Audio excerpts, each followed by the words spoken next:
Hey, this is Tatum from DuctTapeandDenim.com. Today I'm going to repurpose a window frame and turn it into a chicken wire window frame with a coffee bean bag as a backdrop.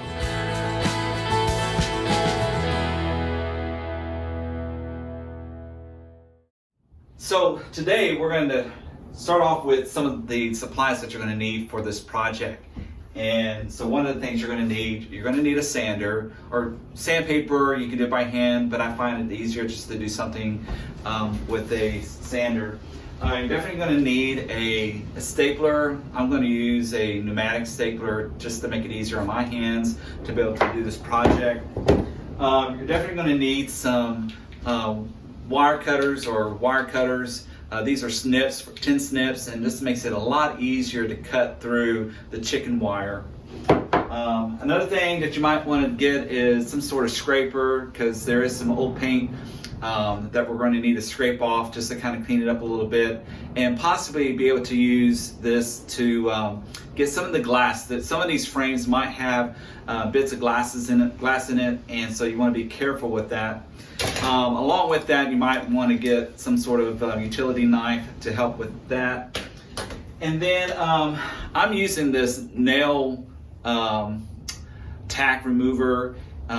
It's just a very handy tool to get into tight places, especially if there's some nails in there that helps keep some of the glass in the window frame.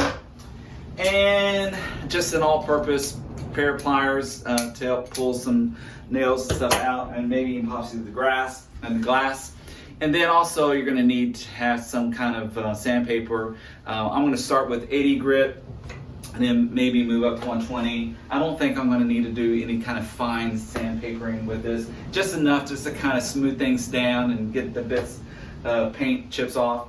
Definitely you're going to need some chicken wire. So this is I believe a 36-inch wide chicken wire, and so you can see it's this kind of shape, and so this is going to be very useful. This is the coffee bag that's going to be the backdrop for this window frame along with the chicken wire. So we picked this up at the Vintage Market Days at Canton, Texas, and you can get these things relatively cheap, and so they make a nice backdrop for your window frame. And then we also purchased several of these window frames there in Canton. And so like for instance, you can tell here right at this corner here, you can see the glass there. And then there's a little bit of glass along the edges that I'm gonna have to be really careful. So when you buy these, you wanna be careful because you definitely don't wanna cut your fingers with these. And so we're gonna have to be really careful as we do the cleaning process. So the first part of this is cleaning up this frame and making it usable for this project. Like I said, one of the first things I want to attack is this metal strip here. And it looks like it's going to be fairly easy. I'm just going to use this tack or nail remover and just kind of lift it up by each of these little tacks that are here that keeps the strip down. And so I'm just going to pull this up, and just like that, we're done with that. Okay, next I want to take this caulking that's around the edge here and just trying to find a way to get into the groove. And again, you have the caulk that's right here. I don't know if you can see that. And then of course, look right there, you got a shard piece of glass there that we need to just be aware of and be careful with, and make sure that we don't get it all over the place. So I'm just going to take this, get it underneath that caulking. See a little piece of glass there, and I'm just going to go along the edge, kind of dig in a little bit, push, pull,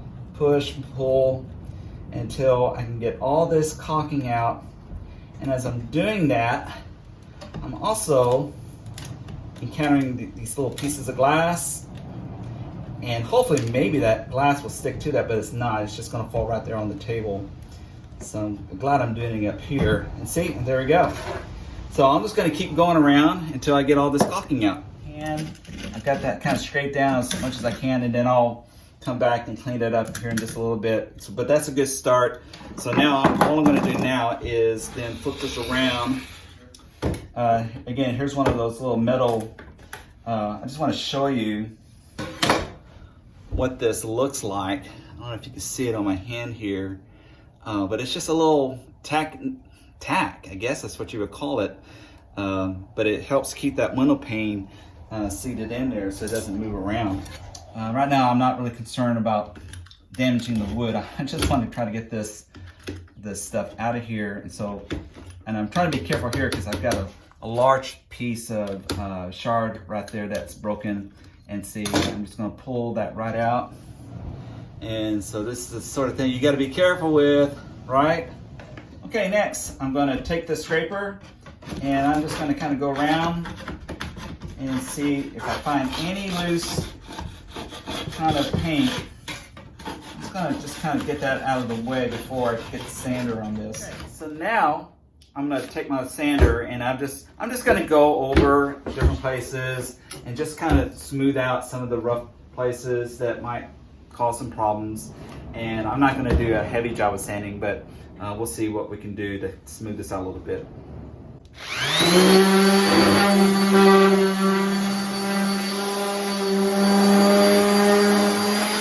So I kind of got this pre-started here. Right now I just tacked it down here on the corner, in the middle, and here, just to kind of give me a straight line.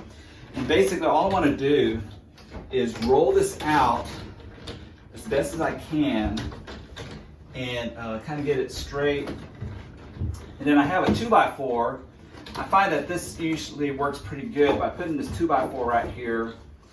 And once I kind of get this in the groove, then I can let it go so it doesn't flip back over on me. Now this takes a lot of staples. I'm going to get a staple in every one of those, so that's what I'm going to do right now.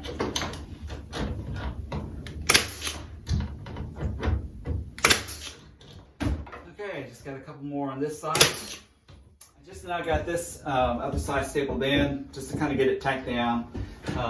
We'll address the sides here in just a moment, but what I want to do next is I'm going to kind of roll this down here to this end. And then I'm going to take my snips, I'm going to cut this. And so the good thing about these tools right here is that these snips are left-handed and I'm left-handed, and so this really helps me a lot.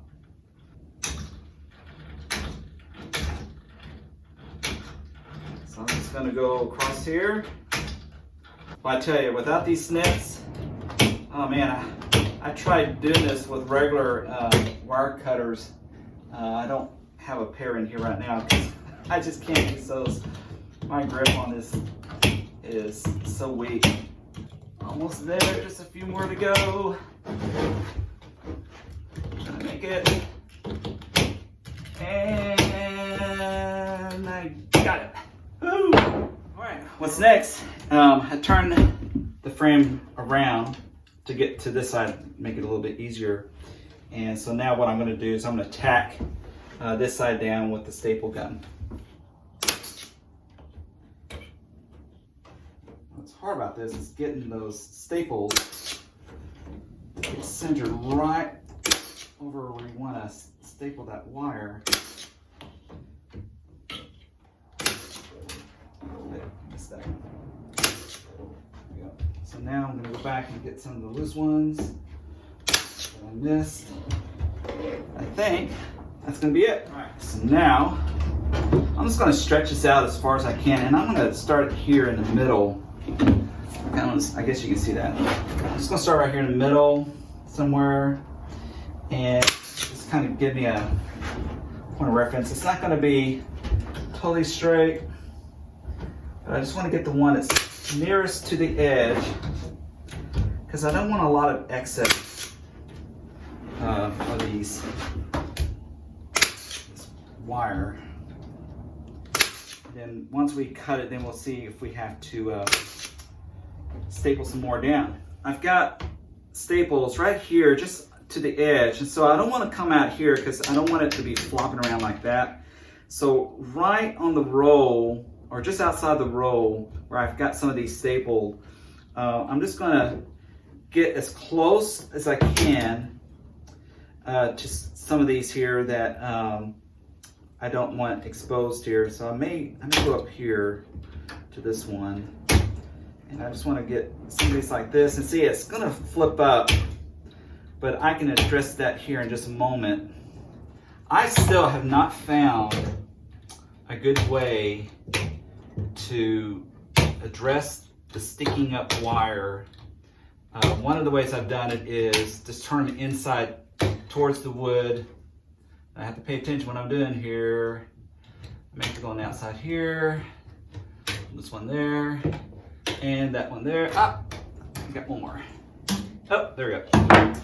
My next job now is to go back and trim off some of the excess of the wire that I don't want sticking up.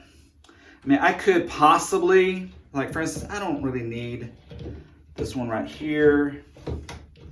So I'm just gonna snip that one off there and snip this one off here, if I can get it. And then, and the rest of this, yeah, I may not be able to cut those. I may have just to turn those inward to smooth that out. So the tool that I use for that, which I didn't show you earlier, and the reason why is because this belongs to my wife.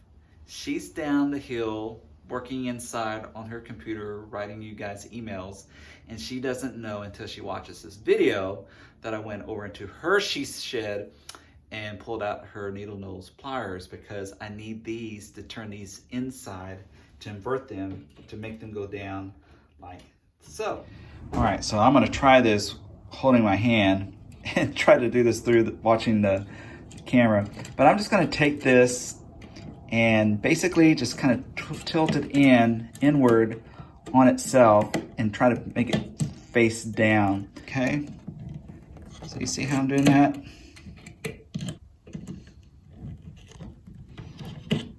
All right, it's probably not the best demonstration, but I think you kind of get the picture on how that works.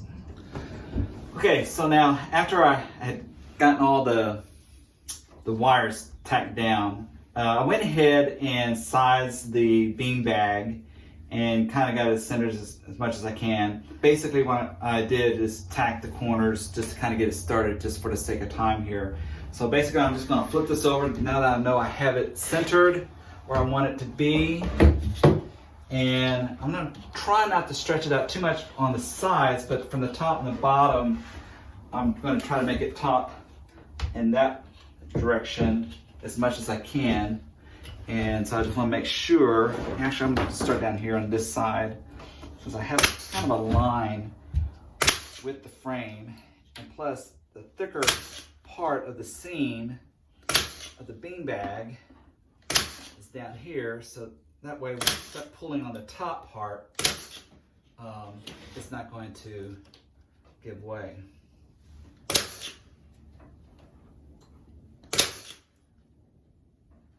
See if we can get that right there. Okay, so that bottom part's done. Now let's see if we can get the top part, and then we'll address the sides here in just a second. So we just want to stretch that out, closer to me. Kind of get that tucked around like that. All right, now because I have a seam on this side, I'm gonna go ahead and finish this off. And we're almost done with this project. All right, got that side. Woo. We're almost done. Man, I may keep this for myself. But it's a fun little project. You know, it's just repurposing the things that people were going to throw away. And now you can reuse it again in your home for a decoration. And what I'll probably try to do, can you see that? All right, let's see here. All right, so that's the project. So I hope you enjoy this project. I'm going to take some pictures of this for you so you can get a better look at it. perhaps maybe I'll put it on the wall so you can see what it looks like. All right. Have a great day, and hopefully we'll see you guys soon. And thank you for watching. Thank you for sharing. It really helps us when you share on Facebook and YouTube our videos. Thank you. Have a blessed day. God bless you. Bye-bye.